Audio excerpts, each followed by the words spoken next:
ಅದಕ್ಕಿಂತ ಮುಂಚೆ ಕರ್ನಾಟಕದಿಂದ ಆಯ್ಕೆಯಾಗಿ ಹೋಗಬೇಕಾದ ರಾಜ್ಯಸಭಾ ಸದಸ್ಯರುಗಳ ಬಗ್ಗೆ ನಾವು ಮಾತಾಡಿದ್ವಿ. ಮಧ್ಯಪ್ರದೇಶದಲ್ಲೂ ರಾಜ್ಯಸಭಾ ಚುನಾವಣೆಗಳು ನಡೀತಾ ಇದ್ದಾವೆ. ಕಾಂಗ್ರೆಸ್ಸಿನ 63 ಶಾಸಕರಲ್ಲಿದ್ದಾರೆ. ಕಾಂಗ್ರೆಸ್ ಶಾಸಕರುಗಳಿಗೆ ಕ್ರಾಸ್ ವೋಟಿಂಗ್ನ ಭಯ ಇದೆ. ಎಲ್ಲ ಶಾಸಕರುಗಳನ್ನು ಒಬ್ಬ ಪಕ್ಷೇತರ ಮತ್ತು 63 ಕಾಂಗ್ರೆಸ್ನಿಂದ ಗೆದ್ದಿರುವ ಶಾಸಕರುಗಳನ್ನು ಬೆಂಗಳೂರಿಗೆ ಶಿಫ್ಟ್ ಮಾಡಲಾಗ್ತಾ ಇದೆ. 3 ಸ್ಥಾನಗಳಿಗೆ ಚುನಾವಣೆಯಲ್ಲಿ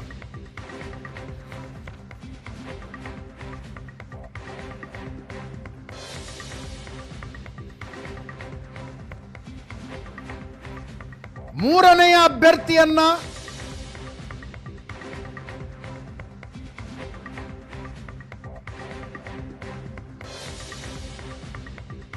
ಬಿಜೆಪಿ ಕಣಕ್ಕಿಳಿಸಿದೆ. 10 ಶಾಸಕರ ಕೊರತೆ ಇದೆ ಬಿಜೆಪಿ.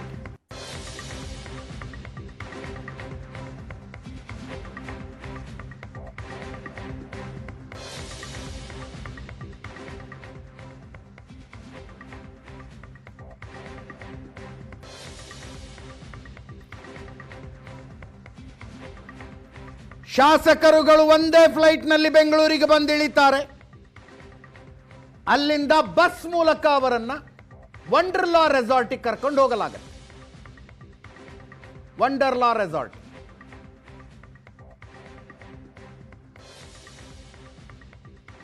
ಬಸ್ಗಳ ರೆಡಿಯಾಗಿ ನಿಂತಿರೋದನ್ನ ನೋಡ್ತಾ ಇದ್ದೀವಿ.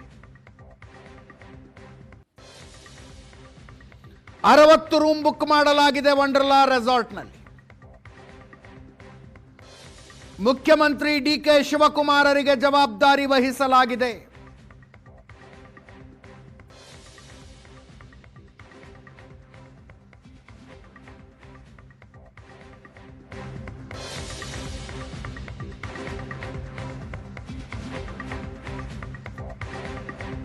ಒಬ್ಬ ರಾಜ್ಯಸಭಾ ಸದಸ್ಯರು ಗೆಲ್ಲೋದಕ್ಕೆ 58 ಶಾಸಕರ ಓಟು ಬೇಕು. ಬಿಜೆಪಿಯ 3ನೇ ಅಭ್ಯರ್ಥಿಗೆ 10 ಮತಗಳ ಕೊರತೆ ಇದೆ. ಆದರೂ ಬಿಜೆಪಿ 3ನೇ ಅಭ್ಯರ್ಥಿಯನ್ನ ಹಾಕಿರೋದು ನೋಡಿ ಕಾಂಗ್ರೆಸ್ನವರಿಗೆ ಖಚಿತ ಆಗಿದೆ, ನಮ್ಮವರಿಗೆ ಗಾಳ ಹಾಕ್ತಾರೆ ಅಂತ. ಕಾಂಗ್ರೆಸ್ನಿಂದ ಮಾಜಿ ಸಂಸದೆ ಮೀನಾಕ್ಷಿ ನಟರಾಜನ್ಗೆ ಟಿಕೆಟ್ ಕೊಡಲಾಗಿದೆ. 58 ಓಟು ಬೇಕು. ಕಾಂಗ್ರೆಸ್ ಹತ್ರ 63 ಶಾಸಕರಿದ್ದಾರೆ. ಕ್ರಾಸ್ ವೋಟಿಂಗ್ ಆಗದೆ ಹೋದರೆ ಮೀನಾಕ್ಷಿ ನಟರಾಜನ್ ಗೆಲುವು ಸುಲಭ.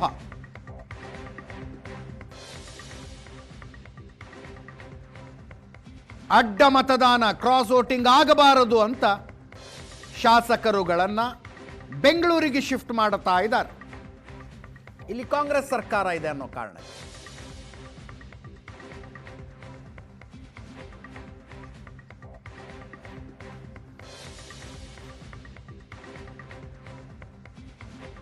ಒಬ್ಬ ಸದಸ್ಯರು ಗೆಲ್ಲೋದಕ್ಕೆ 58 ಶಾಸಕರು ಓಟ್ ಹಾಕಬೇಕು. 3 ಜನ ಗೆಲ್ಲೋದಕ್ಕೆ 174 ಓಟ್ಗಳ ಬೇಕು. ಬಿಜೆಪಿ ಹತ್ರ 164ರ ಸಂಖ್ಯೆ ಇದೆ. 10 ಸ್ಥಾನಗಳ ಕೊರತೆ, 10 ಶಾಸಕರ ಕೊರತೆ ಬಿಜೆಪಿಗೆ.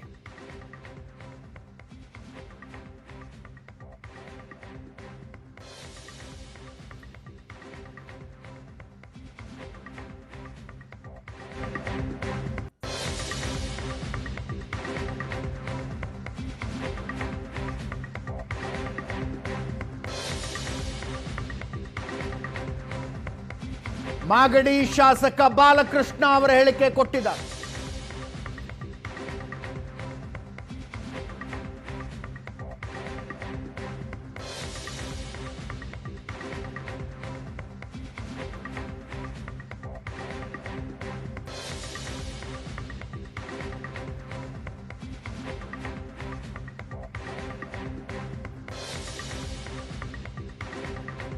ರಾಜ್ಯಸಭಾ ಚುನಾವಣೆ ಐತೆ. ಆ ದೃಷ್ಟಿಯಿಂದ ಈಗ ನಾವು ನಮ್ಮನ್ನು ಬೇರೆ ಕಡೆ ಕರ್ಕೊಂಡು ಹೋಗ್ತೀವಿ ಅಂತವ್ರೆ, ಅವ್ರನ್ನ ಇಲ್ಲಿ ಕರ್ಕೊಂಡ್ಬಂದವ್ರೆ. ಆಲ್ಮೋಸ್ಟ್ ಪೂರ್ತಿ ಹೋಟ್ಲನ್ನ ಬ್ಲಾಕ್ ಮಾಡ್ಕೊಂಡಿದ್ದೀವಿ. ಏನು ಸರ್ ಆಪರೇಷನ್ ಆತಂಕ ಇದೆಯಾ? ನೋಡ್ರಿ, ಚುನಾವಣೆ ಅಂದಾಗ ಚುನಾವಣೆ ಥರ ಮಾಡಬೇಕು. ಚುನಾವಣೆ ಥರ ಮಾಡ್ತಾಯಿದ್ದೀವಿ. ನಮ್ಮ ಓಟ್ನ ನಾವು ಬೇರೆಯವ್ರಿಗೆ ಕದಿಯೋದಕ್ಕೆ ಅವಕಾಶ ಮಾಡಿಕೊಡದೇ ಇರೋ ರೀತಿಯಲ್ಲಿ ನಮ್ಮ ಓಟ್ ನಾವು ಭದ್ರ ಮಾಡ್ಕೊಳ್ಳೋಕ್ಕೆ ನಾವೇನು ಬೇರೆಯವ್ರನ್ನ ಕರ್ಕೊಂಬಂದಿಲ್ಲ, ನಮ್ಮ ಪಕ್ಷದವ್ರನ್ನ ಕರ್ಕೊಂಬಂದಿದ್ದೀವಿ. ಇಲ್ಲಿ ಅವ್ರಿಗೂ ಒಂಥರ ರಿಲ್ಯಾಕ್ಸ್, ತುಂಬ ರಾಜಕೀಯ ಗೊಂದಲಗಳ ಮಧ್ಯೆ ಒಂದು ಸ್ವಲ್ಪ ರಿಲ್ಯಾಕ್ಸ್, ಒಂದು 10 ಡೇಸು ರಿಲ್ಯಾಕ್ಸ್ ಇರ್ತದೆ, ಬಂದು ಮಾಡಿಕೊಂಡು ಆರಾಮಾಗಿ ಓಡಾಡ್ಕೊಂಡು ಹೋಗ್ತಾರೆ. ಸುರ್ಜೇವಾಲ ಅವರು ಬಂದಿದ್ದಾರೆ ಸರ್. ಅವರು ನಮ್ಮ ಹೈಕಮಾಂಡ್ ಅಲ್ವಾ, ಅವ್ರು ಬಂದು ನಾವೇನೇನು ಮಾಡಿದ್ದೀವಿ ಅಂತೇಳಿ ಒಂದ್ಸರಿ ವೀಕ್ಷಣೆ ಮಾಡ್ಕೊಂಡು ಹೋದರು. ಬಹುಶಃ ಗೊತ್ತಿಲ್ಲ ಇನ್ನೂ, ಅದೆಲ್ಲ ಈಗ ತೀರ್ಮಾನ ಆಗ್ತದೆ, ಈಗ ಲೀಡರ್ಗಳು ಬಂದು ತೀರ್ಮಾನ ಮಾಡ್ತಾರೆ ಅದೆಲ್ಲ. ಈ ನಮ್ಮ ರಾಜ್ಯದ ಶಾಸಕರನ್ನು ಬೇರೆ ಕಡೆ ಕರ್ಕೊಂಡು ಹೋಗ್ಬೇಕು ಅಂತಿದ್ದಾರೆ. ನಾವು ಹೋಗ್ತೀವಿ, ಮತ್ತು ಸುಮ್ಮನೆ ಏನು ಮಾಡೋದು.